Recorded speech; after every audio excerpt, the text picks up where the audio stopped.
Você já parou para pensar no custo real da modernidade? No início do século XX, enquanto o Rio de Janeiro sonhava com luz e progresso, uma cidade inteira era apagada do mapa. Esta é a saga de São João Marcos, uma urbe que floresceu no auge do café, mas se tornou a zona de sacrifício para a capital federal. Nesta sequência de vídeos, iniciando com a história de São João Marcos, vamos revelar como a elite técnica, o clube de engenharia e o dinheiro da empresa canadense Light se uniram para transformar um centro de prosperidade em um pântano de doenças, batizado pela imprensa de Represa da Morte. Se você quer entender como a história regional se funde à história nacional em um ato de destruição, deixe seu like agora, compartilhe esta história e se inscreva no Momento História. São João Marcos, que se tornou uma das maiores cidades fluminenses no século XIX, era conhecida como Vila de São João do Príncipe. Atualmente é composta pela represa de Ribeirão das Lajes, formada pelo Ribeirão Pires, Ribeirão da Prata, Ribeirão Machado, Rio Piraí e Rio Paraíba do Sul, e abrange terras dos municípios de Rio Claro e Piraí, chega a aproximadamente 204 km². Suas águas seguem para a usina de Fontes para a produção de energia elétrica pela Light. Dali partem para se juntar às águas do reservatório de Santana, formando o reservatório de Ponte Coberta. Posteriormente desaguam no Rio Guandu, para abastecer de água potável a região metropolitana do Rio de Janeiro. Luiz Ascendino Dantas e também por José de Paula Assumpção, na edição 192 do Jornal do Brasil em 1903, mencionaram que a freguesia de São João Marcos foi fundada em 1739 por João Machado Pereira, que construiu em sua fazenda uma capela que fora presidida pelo primeiro capelão da freguesia, o padre Antônio Fernandes da Cruz, o qual legalizou a paróquia com a rubrica do deão Gaspar Gonçalves de Araújo, provisor do bispado. Nascia ali a freguesia de São João Marcos, que posteriormente começou sua luta para a sobrevivência logo depois de seu estabelecimento, porque a freguesia de Angra dos Reis pleiteou que São João Marcos fizesse parte de Angra dos Reis. Um dos primeiros bandeirantes que foi considerado, por assim dizer sertanejo a adentrar naquela região foi Brás Gonçalves Portugal, que era casado com Francisca Antônia de Assumpção. Ele serviu como tesoureiro de 1761 a 1762 na mesa administrativa da Irmandade do Santíssimo Sacramento, instituída na Igreja de Santa Rita da cidade do Rio de Janeiro, e no período de 1769 a 1770 ele serviu como escrivão na mesma Irmandade. José Gonçalves Portugal, seu filho, se tornou sesmeiro em 10 de dezembro de 1779, e também foi fundador da Fazenda Cipó, na qual teve a oportunidade de desenvolver atividades agrícolas, nas quais estavam incluídas lavouras de cana-de-açúcar e de anil. Também foi capitão de ordenanças em São João Marcos em 1790. Neste período foi criada a Companhia de Milícias que tinha como objetivo, de acordo com uma carta enviada pelo comandante Joaquim Xavier Curado ao conde de Resende, a necessidade de defender os povos dos insultos cometidos pelos índios em certos tempos do ano na freguesia de São João Marcos e Campo Alegre, não só roubando gados e destruindo fazendas, mas até tirando a vida a alguns moradores. Dantas, 1936. Nota-se nesta carta uma forma de estabelecimento do que pode ser chamado de fronteiras, um termo ainda que não possui definição específica dentro dos debates historiográficos atuais. O comandante Joaquim Xavier Curado fala sobre comodidade dos povos. Mas a que povos ele estava se referindo? Os portugueses, representados pelos bandeirantes, os brasileiros, descendentes de portugueses nascidos no Brasil ou os povos originários da terra, os indígenas. Provavelmente ele falava do povo que chegava para ocupar aquela terra. Ele menciona também que parecia justo aos olhos dele realizar a ocupação daquela terra, a despeito de quaisquer pessoas que já nela habitavam, os povos originários, chamando este povo de desordeiros, e com a intenção de destruir e impedir a coroa de tomar posse das terras que possivelmente eram ricas em minerais. A joia do café e a modernização necessária. No ano de 1801 a freguesia de São João Marcos foi desmembrada do Rio de Janeiro, e foi anexada à Vila de Resende, que fora criada pelo vice-rei Dom José Luiz de Castro, conde de Resende.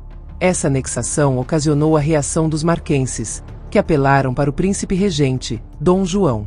Apelo este que surtiu efeito, pois a freguesia de São João Marcos, em 27 de fevereiro de 1811, tornou-se a Vila São João do Príncipe, que a partir deste momento passou a estabelecer seus limites com as vilas e freguesias. Em 1813 com o sítio de Barra Mansa, que foi um pouco conflituosa. No dia 26 de março de 1814, A Vila São João do Príncipe, antiga freguesia de São João Marcos, estabelecia limite oficial com a Vila de Mangaratiba, no mesmo ano com Angra dos Reis, com a freguesia de Sacra Família e com a Vila de Itaguaí. Já no ano de 1820, com São Miguel do Areal, demarcação que também fora conflituosa. O processo de desenvolvimento de São João Marcos se dá pelo fato da necessidade da abertura de uma estrada que ligaria o Rio de Janeiro a São Paulo. Em 11 de dezembro de 1847 foi celebrado o primeiro contrato para a abertura da estrada de Mangaratiba, vindo do Rio do Saco a São João Marcos, sendo que este trajeto exigiu um alto custo das obras de arte, inclusive o pontilhão da Cachoeira do Benguela. O empreiteiro não pôde iniciá-la imediatamente, devido à oposição de um dos proprietários de terrenos na área, João Gonçalves da Silva Neto, cujas posses tiveram de ser desapropriadas pelo governo provincial em 1848. Essa estrada tinha por objetivo evitar os piratas na costa marítima entre Paraty e o Rio de Janeiro. Chamado inicialmente de Caminho Novo, posteriormente passou a ser chamado de Estrada Real de Santa Cruz. A região serrana de Mangaratiba recebeu um incentivo de ocupação feito pela coroa portuguesa, que para concretizar esse processo, passou a doar terras para a construção de fazendas e para ajudar na concretização da estrada que ligaria o Rio de Janeiro a São Paulo. E as doações surtiram efeito, porque João Cardoso de Mendonça, conhecido por ter sido o primeiro piloto de cordas do Senado do Rio de Janeiro, recebeu a doação de uma sesmaria, terras, justamente na região denominada Ribeirão das Lajes. Logo, este sesmeiro passou a morar naquela região. Esse homem possuía muito prestígio, tendo em vista que até os dias de hoje a localidade ficou conhecida como Serra do Piloto. O café era o produto mais importante da região e tomava liderança na produção agrícola naquele período. Barões do Café. O grande centro comercial de café, que incluía as localidades de Capivari, Rio Claro, São João Marcos, Cipó, Passa Três, Arrozal de São Sebastião e Piraí eram consideradas por historiadores, e também por Luiz Ascendino Dantas, como uma espécie de núcleo, no qual se estabelecera uma oligarquia de lavradores, dentre os quais se destacava o comendador Joaquim José de Souza Breves, que utilizava 2 vapores para o transporte dos seus produtos e de outros fazendeiros, produtos estes que eram escoados pelo porto de Mangaratiba para o Rio de Janeiro. Além do comendador Breves, outros produtores também se destacavam, tais como o comendador Antônio Xavier da Rocha, o barão de Mangaratiba, o barão de Rio Claro e o barão de Piraí. Joaquim José de Souza Breves era chamado de o Rei do Café, pois sua fortuna era gigantesca, sendo que a mesma, segundo o historiador Fernando Tasso Fragoso Pires, 2003, era seguida de hábitos excêntricos pelo comendador Breves. Não se pode esquecer que para receber tal título, as fazendas do comendador precisavam da mão de obra escrava. Por isso, pode-se concluir que ele fora um dos maiores escravocratas do país. Segundo Fernando Pires, no século XIX se desenrolou a civilização cafeeira fluminense, seguida de muita riqueza, de uma forma jamais conhecida dos demais fenômenos econômicos brasileiros e sua extraordinária vida social, pontuou esse historiador. Citando o historiador Alberto Lamego, filho, Pires diz o seguinte sobre o poderio de Joaquim Breves. Joaquim Breves tinha, na fazenda São Joaquim da Grama, na região da cidade de Piraí, a capital de seus domínios integrados por cerca de 20 fazendas, se consideradas individualmente, inúmeros sítios e 6.000 escravos, segundo notícia a autoridade de Alberto Ribeiro Lamego, filho, em O Homem e a Serra, que junto com O Homem e a Restinga, O Homem e a Guanabara e O Homem e o Brejo, constitui obra clássica e definitiva no gênero. O comendador Breves, por conta do aumento da produção do café, construiu um outro porto na Praia do Saco, que se encontrava na descida da Serra do Piloto. Percebe-se assim que a região da atual Costa Verde e o Vale do Paraíba eram importantes centros produtores de café, que integravam um sistema portuário complexo do Saco de Mangaratiba, que durante um período do século XIX se tornou o principal porto do Brasil. Sendo que isso se deu justamente porque a cidade de São João Marcos, Piraí e Resende eram responsáveis pela maior parte da produção de café do Médio Paraíba. Isso também proporcionou a oportunidade da construção da atual Rio de Janeiro 149, Estrada Luiz Ascendino Dantas, que liga São João Marcos a Mangaratiba, e segundo Afonso Taunay, e também segundo o conceito de muitos técnicos, essa estrada poderia ser considerada a primeira verdadeira estrada de rodagem do Brasil. Comissários do Café. O povoamento do sertão marquense e o estabelecimento de fronteiras, pelos bandeirantes, foi acelerado com a produção de café através do processo de compra e venda que eram realizadas em grandes quantidades sem a intervenção dos chamados comissários do café.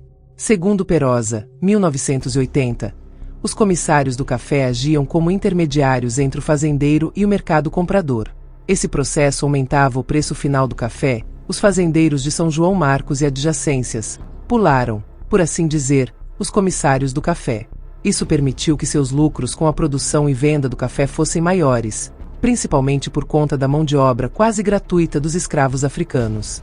Dantas, 1936, destaca o culto dos habitantes daquela região pelo trabalho de forma constante, mas na verdade, tendo em vista o número de escravos do comendador Joaquim de Souza Breves, a produção em larga escala e o lucro proveniente do café.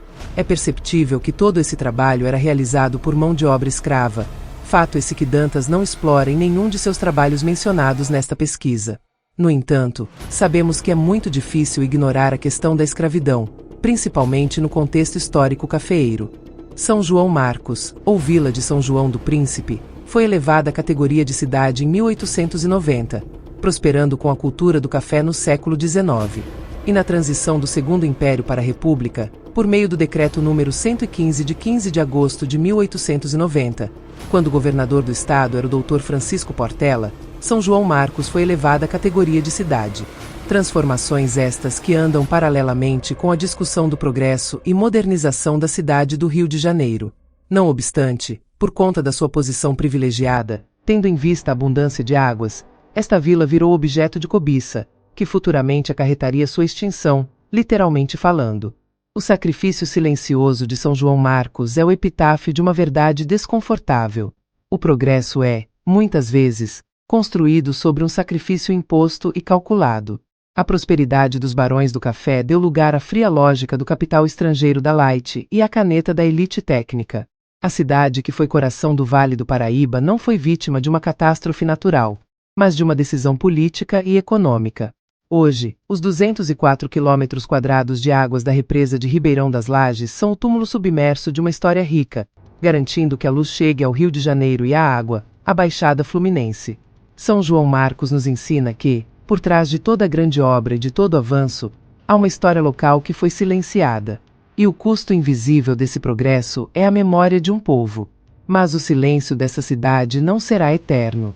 Se você, assim como nós, acredita que a história não pode ser afogada, e que o sacrifício de São João Marcos não pode ser em vão, faça o seguinte.